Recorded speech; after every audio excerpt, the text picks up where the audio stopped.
देखा, रंग देखा न कभी नस्लो कबीला देखा, मेरे सरकार ने ईमान का रिश्ता देखा। वैसे करनी पास रहकर भी अबू जहल को प्यासा देखा। दूर से हो गए सैराब उबैसे करनी, पास रहकर भी अबू जहल को प्यासा देखा। गम के कशकोल तोड़ देते हैं, लाख मांगो करोड़ देते हैं।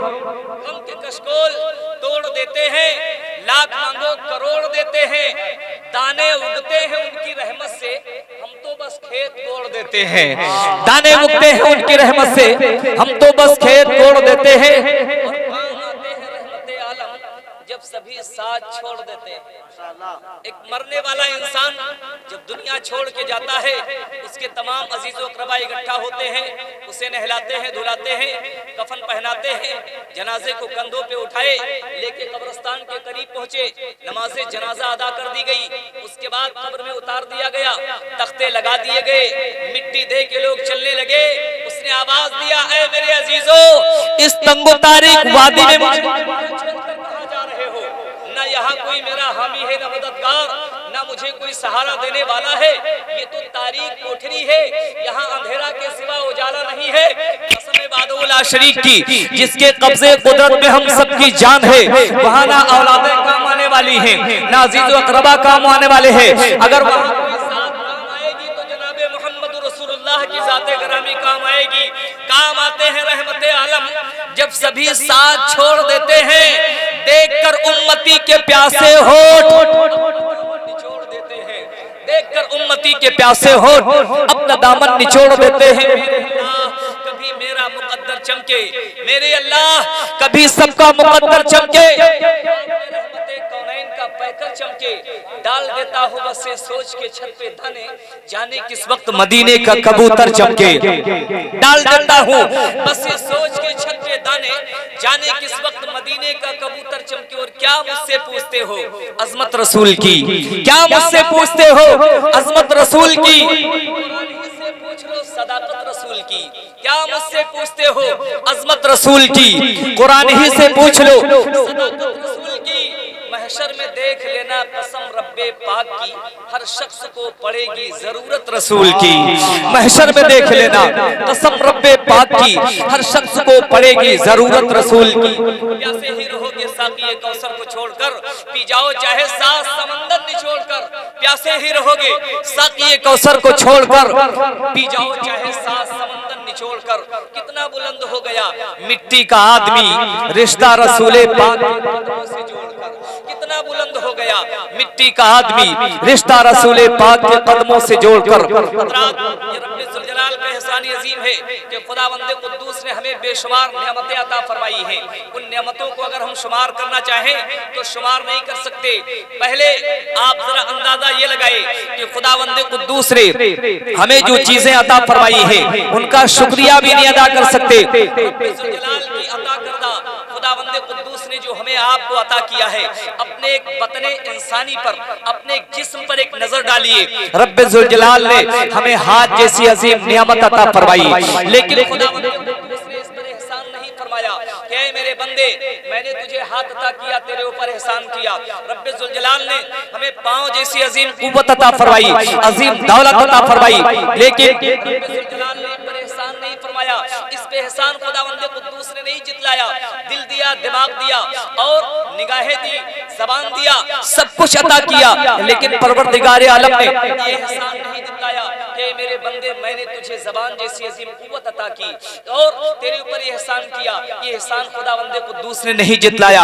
आप अगर अंदाजा लगाना है, उससे पूछो जो ज़बान का गूंगा हो, आंखों की कीमत उससे पूछो जो आंख का अंधा हो, हाथों की कीमत उससे पूछो जो हाथ का लूला हो चुका हो, पाँव उससे पूछो जो पाँव से मजबूर हो चुका हो, दिल की कीमत उससे पूछो जो हार्ट का मरीज हो चुका हो, और दिमाग की कीमत उससे पूछो जो बिल्कुल दिमाग से मुख्तलुल हवास हो चुका हो। मेरे प्यारे, लेकिन खुदावंद कुद्दूस ने इन चीजों पर एहसान नहीं फरमाया। मेरे मुस्तफा इरशाद फरमाते हैं, दिल इंसान के बदन के अंदर एक बादशाह की हैसियत रखता है। जिस तरीके से एक बादशाह की हुकूमत अपने मुल्क पे हुआ करती है, इसी तरीके से दिल की हुकूमत पूरे बदन पे हुआ करती है। मेरे मुस्तफा इरशाद फरमाते हैं, दिल अगर सलामत है तो सब कुछ सलामत है, और अगर वो बिगड़ गया तो सब कुछ बिगड़ जाता है। इसलिए कि इंसान जब किसी काम का इरादा करता है तो पहले अपने दिल में ख्यालात पैदा करता है, पहले सोचता है ये काम करूं या ना करूं। लेकिन मेरे प्यारे, जब वो काम कर गुजरता है, अगर नेकी का काम है तो खुदावंदे कुद्दूस ने अपने फरिश्तों को मुकर्रर करके रखा है, उसके नामे आमाल में नेकियां लिख दिया करते हैं। और अगर बुराई का काम है तो फौरन बुराई का फरिश्ता उसके नेकियों में बुराइयां लिख देता है। लेकिन खुदावंदे कुद्दूस ने एहसान नहीं जितलाया, ये सारी चीजें हमने तुझे अता की, लेकिन एहसान एक चीज पे जितलाया है, ऐ मेरे बंदे, मैंने ये सारी चीजें तुझे अता किया लेकिन कोई एहसान ना किया।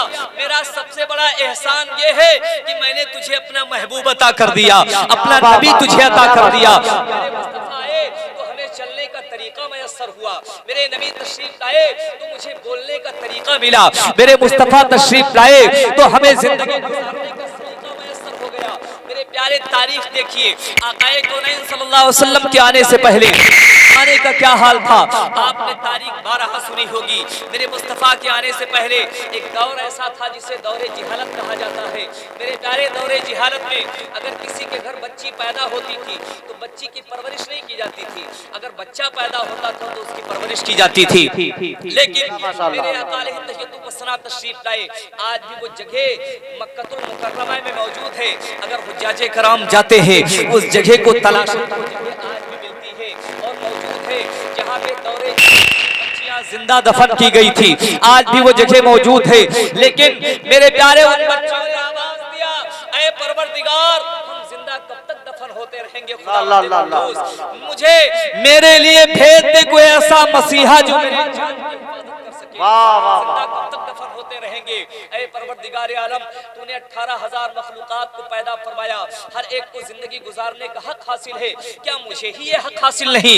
हम बच्चियां कब तक जिंदा दफन होते रहेंगे? परवरदिगार खुदावंद कुद्दूस ने उनकी दुआओं को कबूल किया और भेज दिया अपने आखिरी पैगंबर जनाब मोहम्मद रसूलुल्लाह को इस दुनिया में। मेरे मुस्तफा तशरीफ लाए, बच्चियों को जिंदगी मिल गई। आकाए कौनैन सल्लल्लाहु अलैहि वसल्लम तशरीफ लाए, मेरे मुस्तफा ने इरशाद फरमाया, लोगों तुम बच्चियों को जिंदा दफन कर दिया करते हो, ऐ लोगों बच्चियों को जिंदा दफन मत किया करो, बल्कि जिस तरीके से तुम्हें जिंदगी गुजारने का हक है इसी तरीके से बच्चियों को भी जिंदगी गुजारने का हक है। मेरे सरकार ने उनके मर्तबे को बुलंद किया और इरशाद फरमाया, जिसके पास 3 बच्चियां हो उन्हें तहज़ीब व तमद्दुन सिखाए और ज़ेवर इल्म से आरास्ता और पैरास्ता करे। जब उनकी शादी का वक्त हो जाए, शादी कर दे, मैं उसके लिए जन्नत की जमानत देता हूँ। सहाबी खड़े हुए अर्ज़ करते हैं, या रसूल अल्लाह, सरकार जिसके पास 3 नहीं 2 ही बच्चियां हो उसके बारे में क्या हुक्म है? मेरे आका ने इरशाद फरमाया, जिसके पास 2 बच्चियां हो उन्हें तहज़ीब व तमद्दुन सिखाए, ज़ेवर इल्म से आरास्ता और पैरास्ता करे। तहज़ीब व तमद्दुन किसे कहते हैं? मेरे प्यारे, जब बच्चा पैदा हो तो उसके दाहिने कान में आजान कही जाए और बाएं कान में इकामत कही जाए। उसके बाद जो मुत्तकी परहेजगार आदमी हो, कुछ कम से कम नमाज रोजे का पाबंद हो, उसको बुला करके, या आपके गांव के इमाम साहब है, यहाँ तो मस्जिद है नहीं, लेकिन जिसको आप अच्छा समझिए कि ये शख्स अच्छा है, मेरे प्यारे, उसे बुला करके मेरे मुस्तफा ने जो तलकीन फरमाई वो मैं बता रहा हूँ। सरकार फरमाते हैं बुला करके, और उसके बाद चाहे खजूर या छुहारा अपने दांतों से चबा करके उस बच्चे के मुंह में डाले, ताकि जब वो बच्चा बड़ा हो तो उसकी बोलियों में मिठास पैदा हो।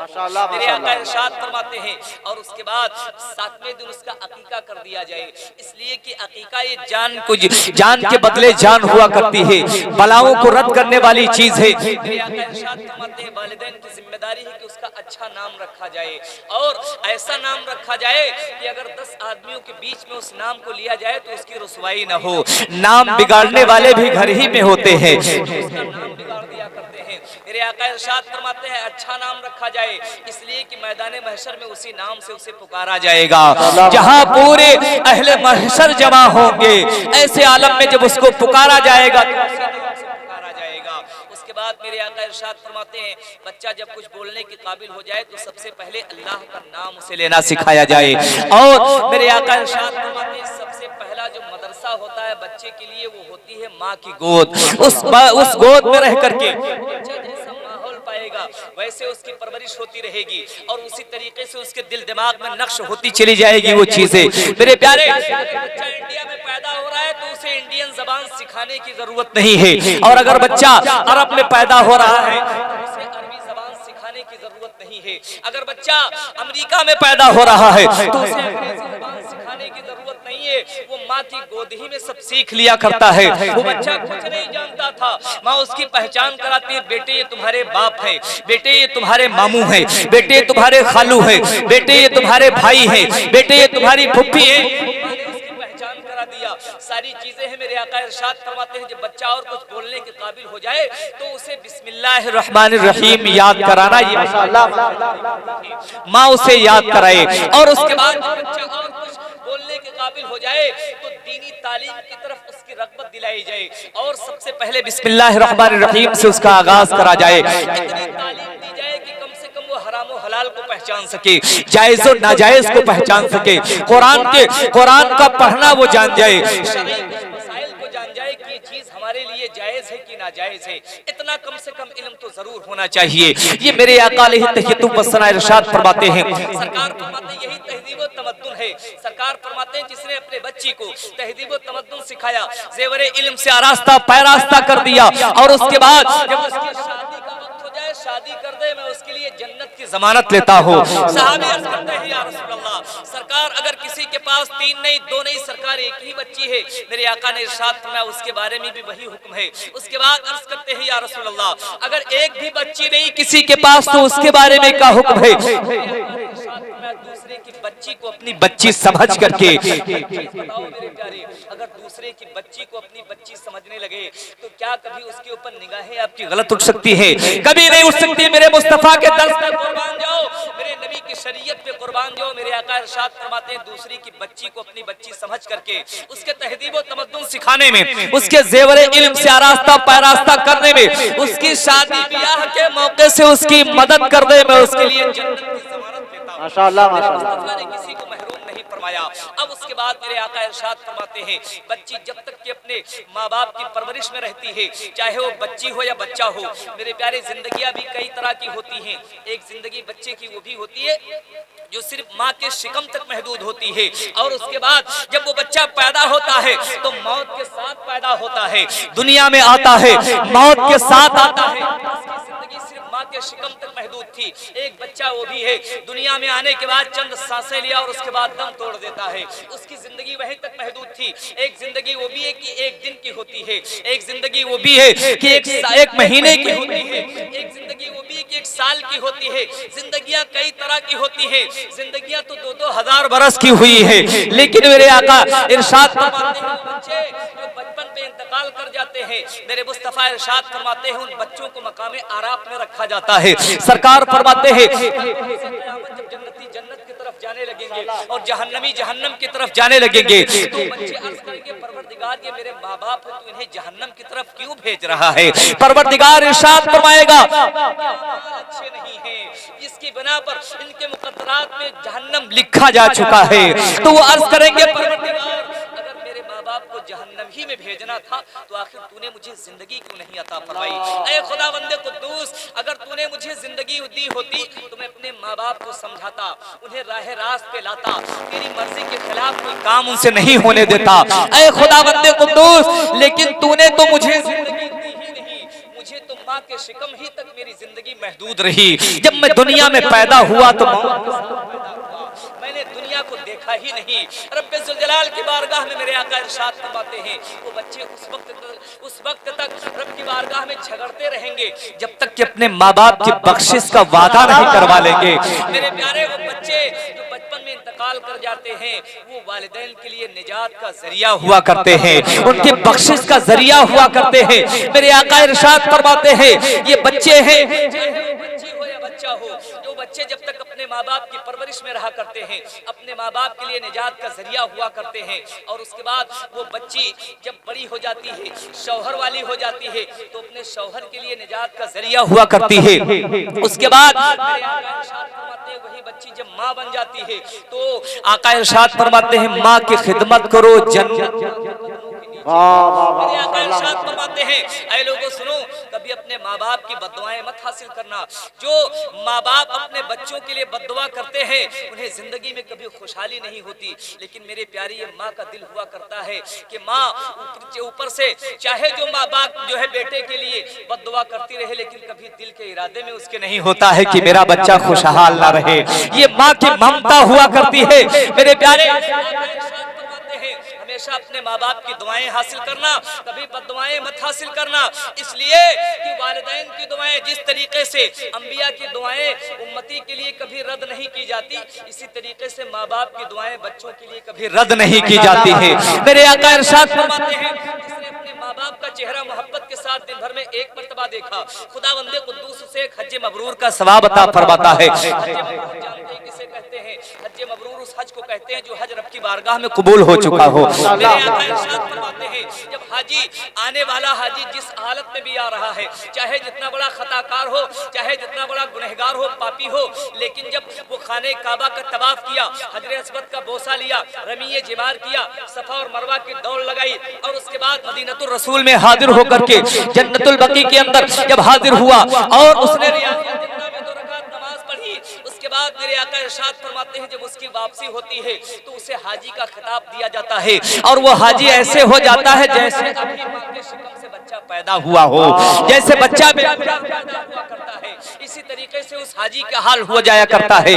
میرے آقا ارشاد فرماتے ہیں نبی کونین صلی اللہ علیہ وسلم ارشاد فرماتے ہیں جس نے ایک مرتبہ اپنے ماں باپ کا چہرہ محبت کے ساتھ دن بھر میں دیکھا، خداوند قدوس اسے ایک حج مبرور کا ثواب عطا فرماتا ہے۔ ماشاءاللہ ماشاءاللہ۔ سرکار نے ارشاد فرمایا تو صحابی عرض کرتے ہیں یا رسول اللہ اگر ہم میں سے کسی نے 100 مرتبہ اپنے ماں باپ کا چہرہ محبت کے ساتھ دن بھر میں دیکھا، میرے آقا ارشاد فرماتے ہیں اسے 100 حج مبرور کا ثواب عطا کیا جاتا ہے۔ حج مبرور اسے کہتے ہیں وہ حج جو رب کی بارگاہ میں قبول ہو چکا ہو، لیکن جانے کے بعد حاجی واپس آتے ہیں، آنے کے بعد یہ گارنٹی نہیں دے سکتے آپ کو کہ میرا حج رب کی بارگاہ میں قبول ہو چکا ہے، لیکن میرے مصطفیٰ نے ایک نشانی اس کی بیان فرمائی ہے، میرے نبی نے ایک نشانی بیان فرمائی ہے کہ جانے والا جس حالت میں گیا اور جانے کے بعد واپس آ گیا، چاہے جتنا بڑا خطاکار تھا، پاپی تھا، گنہگار تھا، آنے کے بعد اگر اس سے بہتر ہو گیا تو سمجھ لو اس کا حج رب کی بارگاہ میں قبول ہو چکا ہے۔ یہ حج مبرور کی ایک نشانی میرے مصطفیٰ نے بیان فرمائی ہے۔ آقا کونین صلی اللہ علیہ وسلم ارشاد فرماتے ہیں اسے 100 حج مبرور کا ثواب عطا کیا جاتا ہے۔ ایک صحابی میرے سرکار کی بارگاہ میں حاضر ہوئے، عرض کرتے ہیں یا رسول اللہ سرکار یہ صحابی رسول ہیں اور مرض الموت میں مبتلا ہے، یا رسول اللہ ان کی روح نہیں نکل رہی ہے، روح ان کی جو ہے ان کے بدن سے باہر نہیں ہو رہی ہے، قبض انصری سے روح پرواز نہیں ہو رہی، سرکار مرض الموت میں مبتلا ہے، وہ بیمار ہے بہت زیادہ دنوں سے، لیکن روح نہیں نکل رہی۔ میرے آقا نے ارشاد فرمایا کیا ان کے ماں باپ زندہ ہیں؟ عرض کیا گیا ہاں یا رسول اللہ ماں زندہ ہیں۔ میرے سرکار نے ارشاد فرمایا انہیں بلایا جائے۔ میرے آقا کی بارگاہ میں عریضہ پیش کیا گیا یا رسول اللہ جو ہے نہیں فناتما ہے، کمزور ہے، سرکار وہ چل کر کے آ نہیں سکتی ہیں۔ میرے آقا ارشاد فرماتے ہیں میں خود چلوں گا۔ میرے سرکار تشریف لے گئے اور ارشاد فرمایا اے ضعیفہ ماں کیا آپ اپنے اس بیٹے سے راضی ہیں؟ ماں نے عرض کیا یا رسول اللہ میرے بیٹے نے بڑی تکلیفیں مجھے دی ہے، بہت ستایا ہے سرکار، میں اپنے بیٹے سے راضی نہیں ہوں۔ میرے آقا نے ارشاد فرمایا میرے صحابہ لکڑیاں اکٹھا کرو، اور جب لکڑیاں اکٹھا ہو جائے تو اس میں آگ لگا دو، جب اس کے شعلے آسمان سے باتیں کرنے لگے ضعیفہ ماں کے بیٹے کو اٹھا کے اسی جلتی ہوئی آگ میں ڈال دو۔ جیسے میرے آقا نے اتنا ارشاد فرمایا ماں کی ممتا بہت عظیم ہوا کرتی ہے، تڑپ جاتی ہے۔ یا رسول اللہ سرکار یہ گنہگار ہے، خطاکار ہے، اسیا شیار ہے، میرا گستاخ ہے سرکار، لیکن یہ میرا بیٹا ہے، میری نگاہیں کیسے دیکھیں گی کہ میری آنکھوں کے سامنے میرا بیٹا آگ میں جلے، یہ میں کیسے برداشت کروں گی؟ میرے دل میں ایک ماں کی ممتا ہے، میں کیسے اپنے بیٹے کو اس آگ میں جلنا گوارا کر سکتی ہوں؟ میرے آقا نے ارشاد فرمایا اے ضعیفہ ماں تم دنیا کی آگ میں اپنے اس بیٹے کو جلنا دیکھ نہیں سکتی، لیکن تمہاری ناراضگی سے جہنم کے حوالے کرنے والی ہے، تم کیسے دیکھو گی؟ ماں کی ممتا تڑپ اٹھی، عرض کرتی ہے یا رسول اللہ یا رسول اللہ میں نے اپنے بیٹے کی ساری خطائیں معاف کر دی، میں نے اپنے بیٹے کی خطائیں معاف کی، بیٹے کی روح قبض انصری سے پرواز ہو جاتی ہے۔ انا للہ و انا الیہ راجعون۔ کسی عاشق زار نے کہا ہے نعمت کے عوض وہ کوئی اجرت نہیں مانگی، اسے کبھی حسب ضرورت मांगी। ये माँ का जिगर है कि लहू अपना पिलाकर बेटे से कभी दूध की कीमत नहीं मांगी, बेटे से कभी दूध की कीमत नहीं मांगी। इसलिए मेरे प्यारे अपनी जिंदगियां हम और आप गुजारे तो अपने नबी की शरीयत को रख करके गुजारे। इसके बाद इंशाअल्लाह रहमान आप बयान समाप्त फरमाएंगे हजरत मुफ्ती शबीहुल हसन साहब क़िबला मद्दज़िल्लहु नूरानी का, उनसे आप